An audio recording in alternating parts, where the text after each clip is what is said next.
Chers Yussois, malgré les conditions sanitaires qui m'empêchent d'aller à votre rencontre ou d'organiser des réunions publiques, j'ai souhaité m'adresser à vous. Voilà 6 mois maintenant que vous avez décidé de nous faire confiance, mon équipe et moi-même, pour la gestion de notre ville au cours des 5 prochaines années. Je vous avais annoncé que notre mission serait importante et ambitieuse. Les contraintes Covid l'ont compliquée. 2020 a été une année dont tout le monde se souviendra et qui aura marqué chacun d'entre nous, quelquefois par ses joies mais surtout par ses peines. Je veux vous remercier, vous, Yussoises et Yussois, pour votre esprit d'adaptation, de solidarité et de résilience. D'une manière générale, avec ces contraintes sanitaires, la vie quotidienne est de plus en plus difficile. Je sais compter sur votre esprit de responsabilité pour en limiter les effets. Depuis le mois de juillet, de nombreux changements se sont déjà opérés dans notre ville, comme nous nous y étions engagés. L'ensemble des services a redoublé d'efforts pour répondre à chacune de vos nombreuses sollicitations. Plus de 12 000 courriers postaux sont arrivés en mairie au cours de l'année, aux côtés de nombreux mails que nous traitons chaque jour. Et si tout n'est pas encore parfait, nous travaillons quotidiennement pour améliorer les délais de réponse. En 6 mois de gestion communale, nous avons mis en place un 2e service de restauration scolaire à la salle Petit Prince. Et dès le début du second confinement, l'amphi est devenu notre 4e cantine.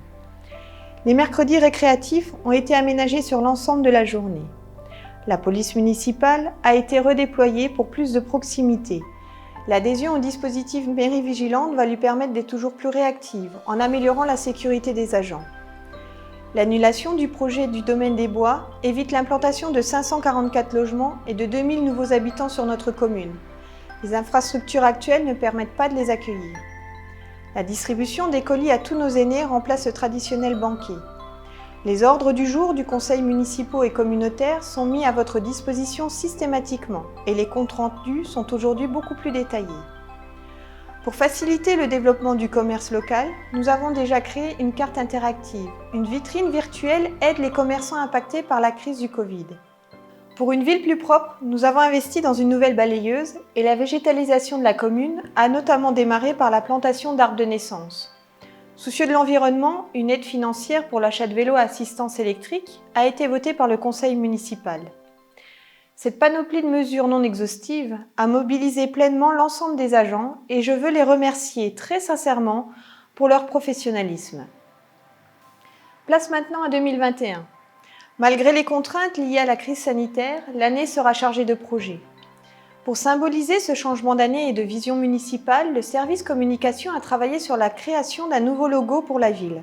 Je l'ai voulu moderne et tourné vers la préservation de notre environnement. Vous le découvrirez très prochainement. La végétalisation de la ville va s'intensifier. Nous allons notamment créer des vergers partagés. Le parcours de santé sera réhabilité.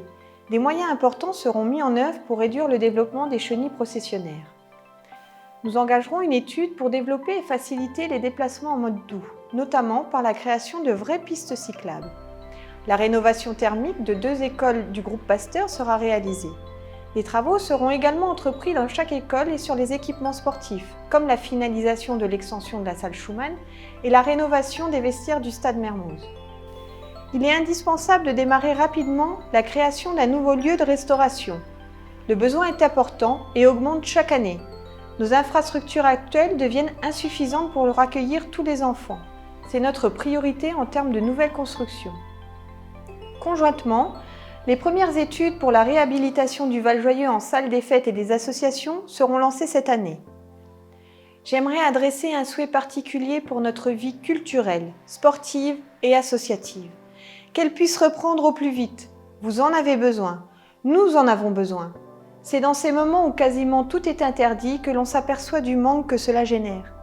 Je croise les doigts très fort pour que nous puissions organiser très rapidement des spectacles, des concerts, retrouver les animations telles que le 14 juillet, Youth Summerfest, la fête de la musique, Youth Plage et le marché de Saint-Nicolas. J'aimerais conclure en vous faisant part de ma volonté d'être à votre écoute, proche de vous et en toute bienveillance. Je compte sur chacun d'entre vous pour accentuer vos efforts à soutenir le commerce local. Il participe au dynamisme et à la vitalité de notre ville. Plus que jamais, nos commerçants et artisans ont besoin de vous. Je vous souhaite à toutes et à tous une belle et merveilleuse année 2021. Qu'elle soit remplie de joie, de bonheur et de réussite et qu'elle vous tienne en excellente santé.